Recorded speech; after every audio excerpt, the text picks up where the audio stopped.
చంపబోయారండి. అప్పుడు అంతా హైడ్రా ఆఫీసర్లు కానీ, హైడ్రా టీమ్ కానీ వాళ్ళందరూ అక్కడ ఉన్నారండి. ఒక 30 మంది వరకు అందరూ ఉన్నారండి. అక్కడికే మేము నిల్చున్నప్పుడు అప్పుడు అతను వెంటనే పట్టుకొని కిందకి లాగితే ఇంకొక అతనండి, నీకు ఇక్కడ ప్లాట్ ఉందా, నువ్వెందుకు ఇక్కడ నిల్చున్నావు అని ఇతను కొట్టాడు, నీకుందా, నువ్వు ఎందుకు వచ్చావు, నన్ను ఎందుకు కార్లో చంపాలి. ఈ సిచ్యువేషన్ నేను చూశాను కాబట్టి ఈ రోజు నేను బ్రతుకుండేటందుకు, నా బ్రదర్ బ్రతుకుండేటందుకు కారణం ఒకటి అయ్యిందండి.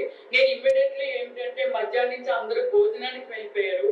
నాకు కళ్ళు కూడా తిరుగుతున్నట్టుగా అనిపిస్తే వెంటనే సిఐ రాజశేఖర్ గారు, హైడ్రా సిఐ గారికి నేను కాల్ చేసి, సార్ నాకు ఇలాగా నేను ఒకసారి ఫోన్ చేసి వచ్చేస్తాను సార్ అని అన్నప్పుడు అప్పుడు మేము ఏమిటంటే రోడ్డు మీద కారు ఉంది కదా అనేసి మెయిన్ రోడ్ అండి, గచ్చిబౌలి మెయిన్ రోడ్, ఇటు పక్క సంజయ్ కన్వెన్షన్ శ్రీధర్రావుది పెట్రోల్ బంక్ ఉంటుంది, ఇటు పక్క ఏమో పోలీస్ స్టేషన్ ఉంటుంది, మధ్య నుంచి దారి ఉందండి. దారిలో నుంచి మేము వెళ్ళిపోతున్నాము. ఒక స్టెప్ ముందు బ్రదర్ నడుస్తున్నారు, ఒక స్టెప్ నేను వెనకాల నడుస్తున్నాను.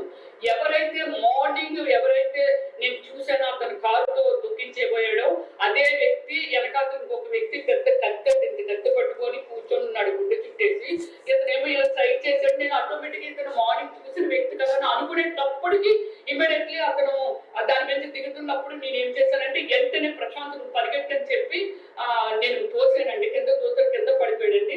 అవన్నీ ట్రాఫిక్ వెహికల్స్ వస్తున్నాయి.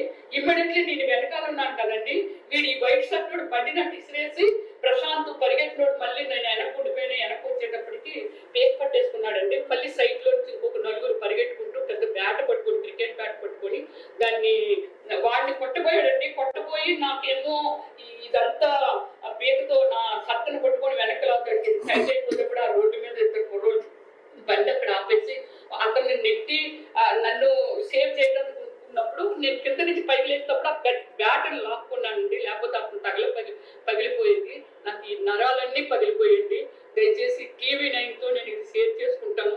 ఇది సీఎం గారికి రీచ్ అయ్యే వరకు ఇలాంటి వాళ్ళు ఇంత దారుణమైనది చేస్తున్నాం. మేము తప్పుడు ప్లేస్లో లేకపోయినా సరే ఇది జరుగుతుంది అంటే దయచేసి దీన్ని పరిగణలోకి తీసుకోవాల్సిన అవసరం ప్రభుత్వం ఉందండి. ఎందుకంటే అక్కడ హైడ్రా గవర్నమెంట్, అలాగే town planning officer government, GHMC government ఎంతమంది ఉన్నా సరే వాళ్ళు మర్డర్ చేయడానికి అక్కడ సైట్ నిండా సరిగా ఒక 200 మందిని వాళ్ళనే పెట్టాడు.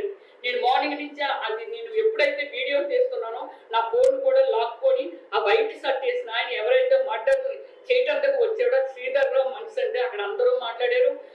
మాకు ఎవరు విరోధులు లేరండి. రమ్మిశ్రీ అనే వ్యక్తి